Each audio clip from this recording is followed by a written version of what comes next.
Mga kabayan, matapang sinagot ni DILG Secretary Benhur Abalos Jr. itong si Kabataan Party List Representative Raul Manuel.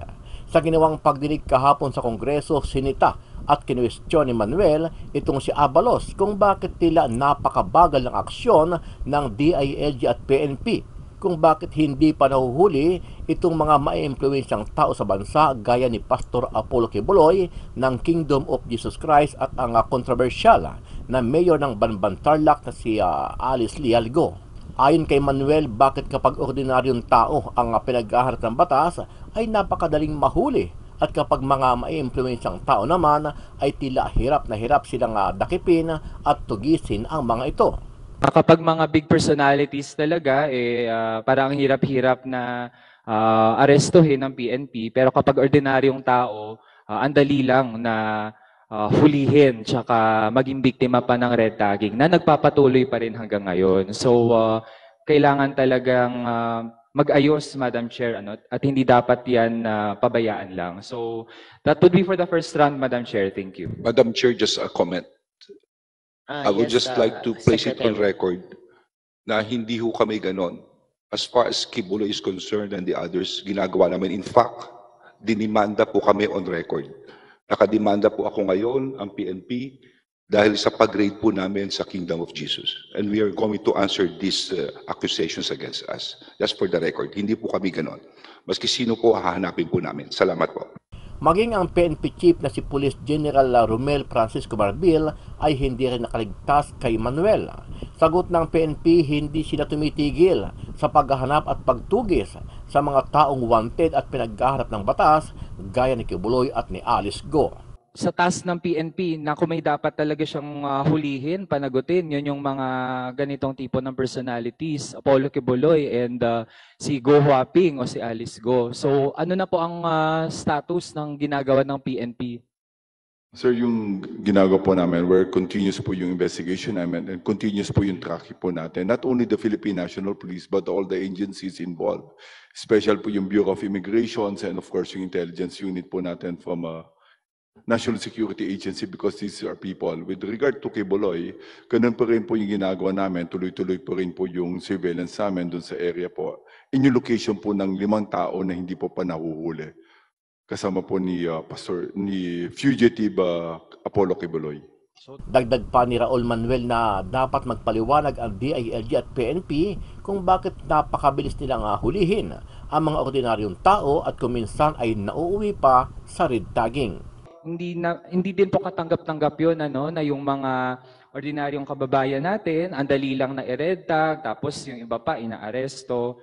Kaya Madam Chair, to connect that to my next point, kasi kapag ordinaryong tao, ang dali nating hulihin, ganyan. How about naman yung mga personalities, we have people like Alice Go, Apollo Kibuloy, hindi pa natin nahuhuli. Ano po ang plano ng AFP, ng PNP, doon sa mga dapat hulihin na ng mga personalities?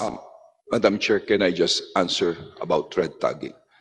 With due respect to the Congressman Manuel, it is never the policy of the PNP to red tag. Let that be put in the record. Kung meron pong ganyang study ang Ateneo, we will look into it and investigate. Yun ang po masasabi po namin dito. Thank you. Ano ang masasabi mo dito, kabayan?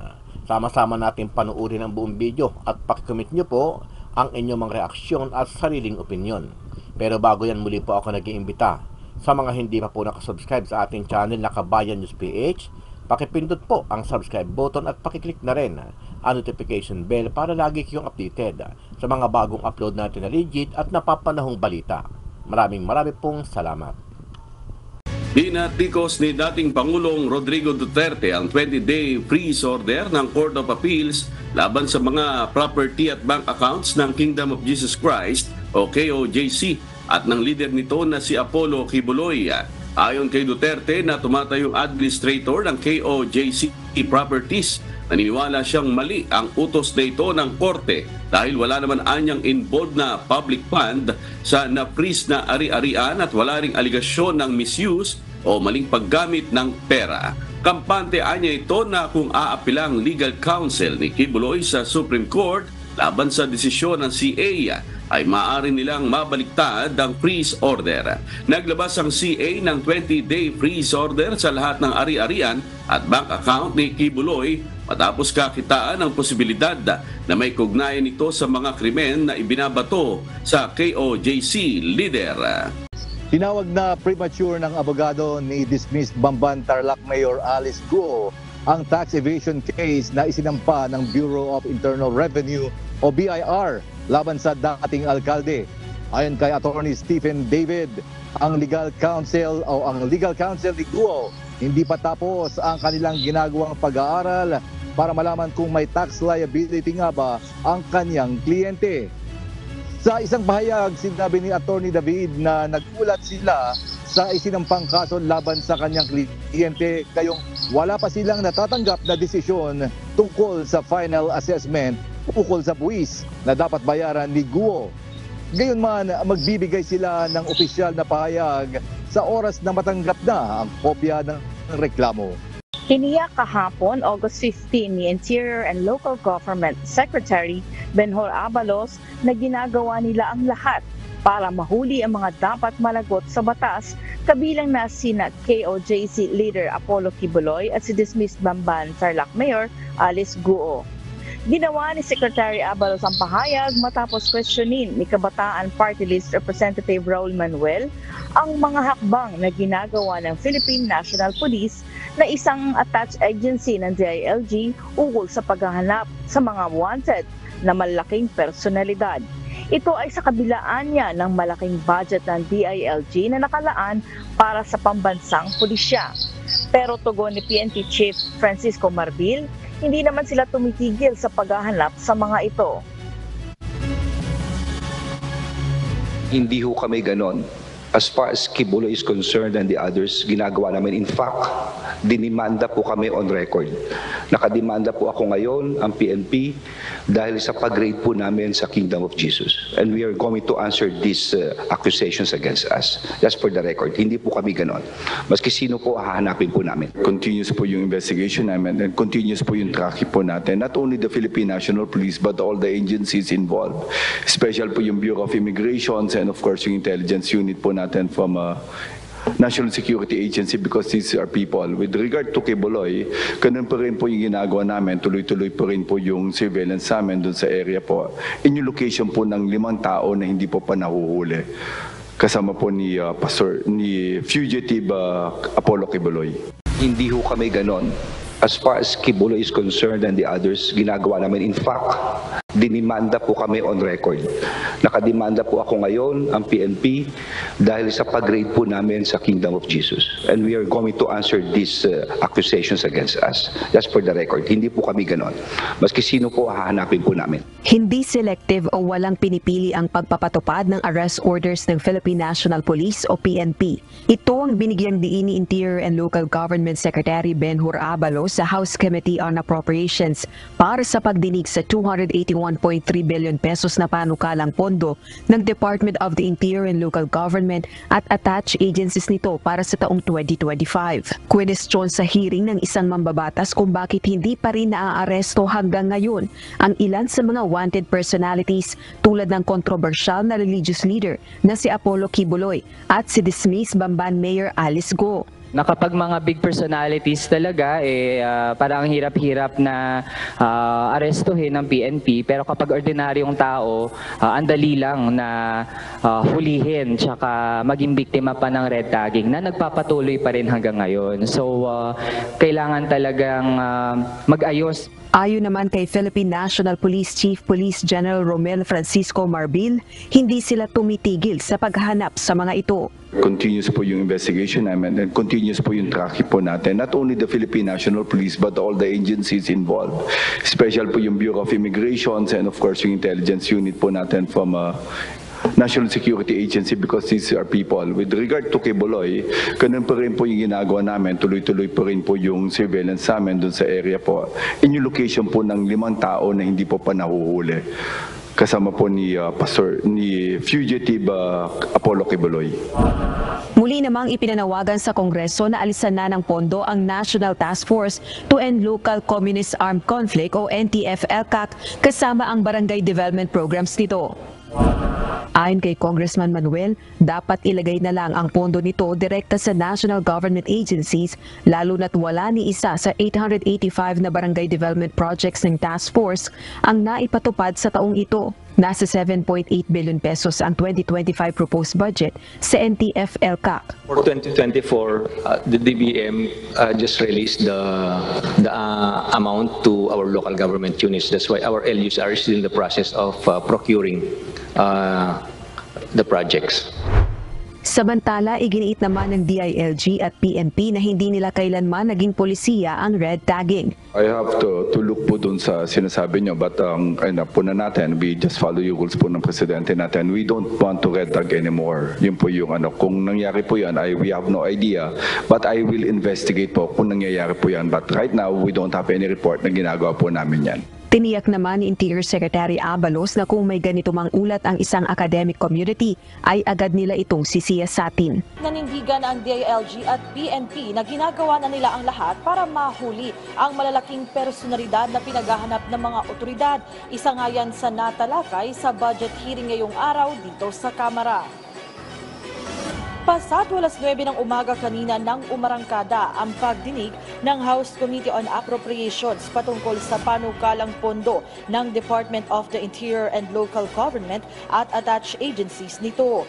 Humarap sa talakayan si DILG Secretary Ben-Hur Abalos Jr. at ang iba pang pinuno ng mga ahensyang sakop ng DILG tulad ni PNP Chief General Romel Marbil. Sa simula pa lang ng pagdinig, iba't ibang isyu na ang naungkat.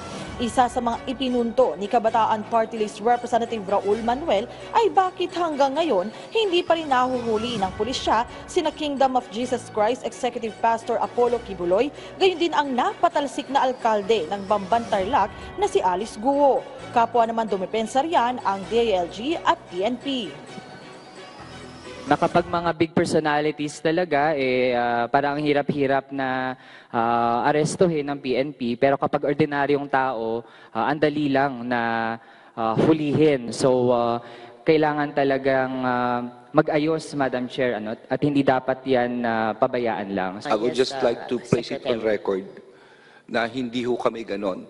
As far as Kibuloy is concerned and the others, ginagawa namin. In fact, dinimanda po kami on record.